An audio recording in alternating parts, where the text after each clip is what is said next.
you mentioned something very, very intriguing that, to be honest, didn't really make sense to me as well, and I'm sure it didn't make sense to a lot of the people.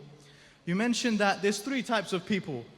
There's people that are married, there's people that are not married, and there's people that are married and not married at the same time. Could you please elaborate on this for us, inshallah? I recall saying that right at the beginning. Do you remember? I said there are people who are married, there are people who are not married, and there are people who are neither married nor not married. And I even said that there will be some from among you who understand that. Allah says, فَلَا تَمِيلُوا كُلَّ الْمَيْلِ فَتَذَرُوهَا كَالْمُعَلَّقَةِ. Under certain circumstances, when a person treats his wife in a way that he's married to her, but he's not divorcing her, he doesn't get along with her, he doesn't want to have anything to do with her, but he's just holding her for some reason, either to punish her, to say, you're not going to be divorced, I'm not going to divorce you, and you can just stay. And sometimes it's just because of ego, arrogance, whatever, just a delay.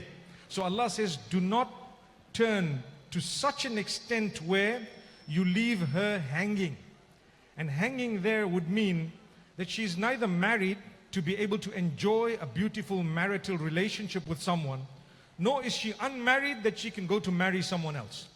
So she's hanging in the middle in a way that is very, very dangerous, and that would be very sinful to keep a person in that type of a situation. Also, sometimes you have, and this is something that probably some of you might be in right now and you might know about it, you have a situation where you're married to someone, but they, for example, for some reason live far away, and for some obstacle, whether it is made by you or something you can do nothing about, they cannot come and live with you.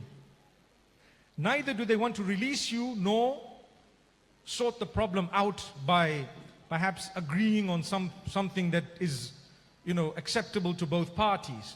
So in both those cases, we would say the person is neither married nor not married.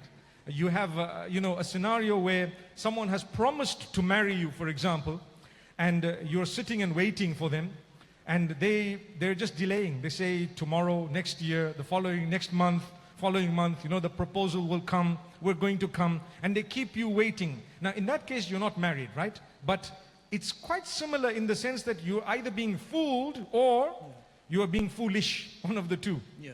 So you need to know that there is definitely this third category, people who are neither married, that they can enjoy a relationship, nor are they unmarried, that they can marry someone else. Wallahu a'lam.